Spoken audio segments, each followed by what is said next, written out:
Halo pemirsa, jumpa lagi di Edukasi Bola Salju. Kali ini kita coba format long form video lagi. Kali ini saya ingin diskusi dengan Anda tentang lagi-lagi masih prinsip dahulu lah, karena ini juga penting prinsip. Jadi, prinsip berinvestasi jangka panjang. Nah, dalam beberapa video pendek, Anda mungkin telah mengikuti beberapa edukasi kami tentang strategi investasi jangka panjang ini.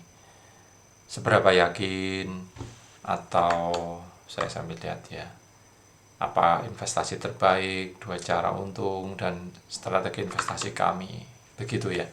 Nah, sebagai disclaimer atau batasan, video ini tidak untuk persuasi atau ajakan Anda harus berinvestasi jangka panjang, atau saya tidak ingin mendebat strategi yang lain jangka pendek.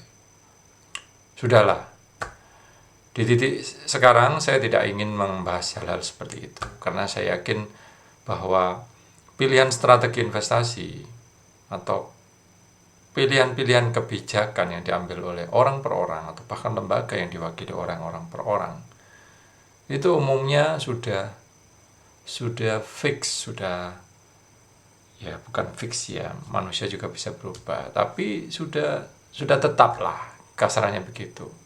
Kenapa? Itu saya lihat dari perjalanan selama 15 tahun terakhir, dari sejak mempunyai namanya domain bolasalju.com ini, saya sudah melihat banyak perjalanan up and down orang-orang, pendapat-pendapat bergeser, dan seterusnya. Jadi hampir sama. Nah, berarti kesimpulannya, kalau orang sudah yakin dengan strategi jangka panjang, umumnya akan banyak yakin dan untuk mencari ketenangan ya. Nah, kalau orang sudah yakin dengan strategi jangka pendek dan tidak meyakini jangka panjang, kemungkinan begitu. Tetapi oke lah, sebagai benefit of the doubt, bagi manusia biasa, kita juga percaya bahwa ada titik tengah-tengah. Ada orang bisa berubah, ada yang awalnya ikut-ikutan, menyesal, ada yang nggak tahu apa-apa, belajar, jadi tahu apa-apa. Ada yang awalnya yakin dengan metode ini, ternyata nggak tahu, nggak basisnya, dasarnya yakin dengan metode yang lain. Ya mirip-mirip seperti itu. Nah, di sisi lain saya juga sudah tahu bahwa berdasarkan statistik pelaku pasar itu, ya silakan ditebak sendiri. Silakan tulis di komentar. Saya sudah tahu jawaban Anda. Ya. Nah, dengan basis seperti itu, maka perdebatan-perdebatan ini nggak ada gunanya. Nah, lalu apa tujuannya video ini? Baik, pertama, saya ingin berbagi tentang kenapa kita yakin dengan strategi investasi jangka panjang. Dan kedua, bagaimana keyakinan atau strategi itu terbentuk. Nah, kenapa dulu? Kenapa ini prosesnya panjang? Sebelum masuk investasi 2010, pada tahun 2010, saya sudah menguji secara intelektual ke diri sendiri ya. Saya juga membuat portofolio virtual, simulasi, atau di beberapa platform. Dulu kalau nggak salah Reuters dan Financial Times mereka punya portofolio virtual. Kita uji, kita yakini perkembangannya, karena teori dengan ketika melakukan itu berbeda. Tapi nyatanya pengujian virtual dengan menguji dengan dana langsung itu berbeda. Nah, dari 2 tahap belajar dan melakukan selama dari 2010 hingga sekarang, atau 15 tahun lebih ya, akhirnya faktor kenapa ini dari dulu hingga sekarang saya kira sama. Kenapa saya memilih investasi jangka panjang based on statistik, itu lebih menarik bagi saya. Kenapa saya memilih investasi jangka panjang based on risk factor, itu saya bisa menguranginya sesuai selera yang saya inginkan. Kenapa saya nyaman berinvestasi jangka panjang? Karena metode operasionalnya, peluangnya, dan based on pengalaman saya, baik dari portofolio sendiri dari 2010 hingga beberapa ditutup tahun 2020 ya, atau 2000 berapa ya, yang terakhir itu 2020 portofolio pribadi saya punya KAGR kalau nggak salah berapa ya, returnnya 735%, not bad. Terus beberapa portofolio pasif yang dikelola secara jangka panjang, yang hanya buy and hold, mayoritas buy and hold ya.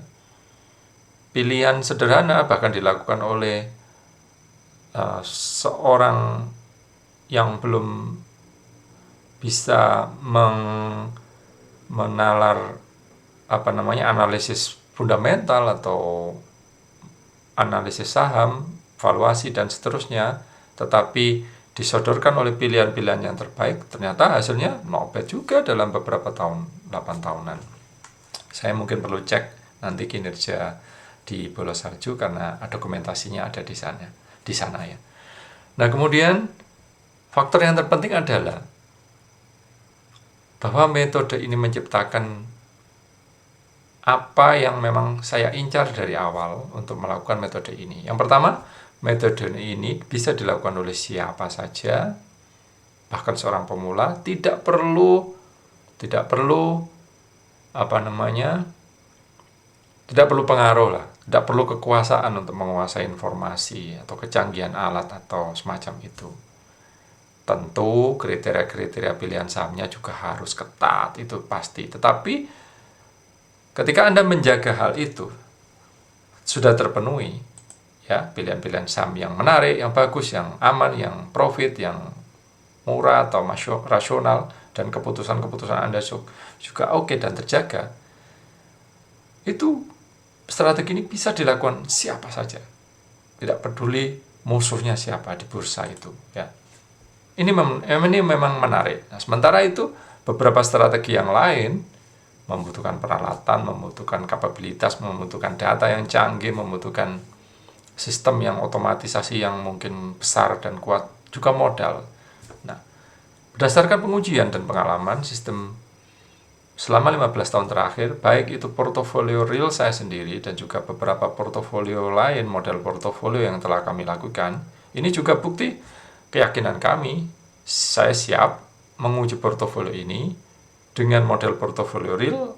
Kita sudah tunjukkan modal awal, misalkan di Karsten sudah ada modal awalnya, kita kenakan zakat, kita uji kinerjanya. Saat ini masih negatif, no problem, kita uji. Sementara itu portofolio Alpen dengan metode yang nyicil setiap 3 bulanan baru di store, transaksi pasif, buy and hold mostly, not bad juga. Itu metode seperti ini bisa dilakukan oleh siapa saja. Nggak peduli dananya, nggak peduli kapasitas orangnya, asal tentu saja dengan kriteria-kriteria yang ketat itu, kriteria-kriteria untuk investasi jangka panjang. Nah, ini menarik. Anda tidak bisa mendapatkan privilege untuk melakukan metode strategi investasi yang sama. Belum lagi peluang atau potensi, misalnya di metode yang lain sudah banyak kasus, misalnya yang dijelaskan di beberapa buku atau literatur investasi yang menceritakan beberapa hedge fund besar ya, baik di tahun 70-an awal atau sebelumnya, 80-an, 90-an dan seterusnya. Metode-metode awal itu umumnya adalah metode yang punya kondisi di pasar modal yang bisa menawarkan pelakunya pada saat itu sehingga meraup keuntungan. Nah, setelah gap baik informasi, akses atau apapun itu tertutup, artinya orang lain punya hak yang sama, berangsur turun returnnya orang itu. Nah, begitu pula ada model baru lagi, ada sistem baru lagi, menawarkan peluang bagi early adopter atau mereka yang paham lebih awal. Setelah itu berangsur turun. Dan kalau Anda bisa menelaah beberapa statistik metode investasi, silahkan minta bantuan ChatGPT atau platform AI yang lain atau Grok atau siapa saja. Tanyakan baik-baik kepada mereka. Berapa return investasi strategi A? Saya nggak usah nyebut. Dalam yang bisa dilakukan dalam jangka panjang dan sebutkan orangnya konkret. Kemudian tanyakan berapa return investasi jangka panjang, berapa return investasi value investing. Lalu sebutkan namanya, literaturnya berapa, fund yang dikelolanya siapa, apa namanya di situ. Nah, dari berbagai hal itu, akhirnya kalau menurut saya ya memang investasi jangka panjang inilah yang mudah dilakukan, punya potensi yang menarik, meskipun kalau kita bisa bicara potensinya, tentu saja tidak ada sesuatu yang pasti kalau melakukan sesuatu di pasar modal. Tergantung masuknya, tergantung pilihannya, tergantung strateginya lagi-lagi, dan juga tergantung cara orang itu memanage risikonya. Ya, punya teori yang sama, orangnya berbeda, pola pikirnya berbeda, sifat atau karakternya berbeda, bisa berubah pilihannya ketika market dihadapi mereka menghadapi musim bearish, musim bullish, musim panik, begitu. Satu hal lagi yang paling menarik bagi saya dengan strategi jangka panjang ini adalah ketika kita menjumpai market-market yang dalam kategori berbahaya seperti 8 Maret yang lalu, seperti ya banyak periode-periode Februari yang lalu ketika bursa turun juga parah. Metode investasi jangka panjang ini bagi mereka yang meyakininya akan menciptakan ketenangan. Karena kita concernnya long term. Kalau sudah long term, kita concernnya ke perusahaan. Kalau sudah perusahaan, kita concernnya realita.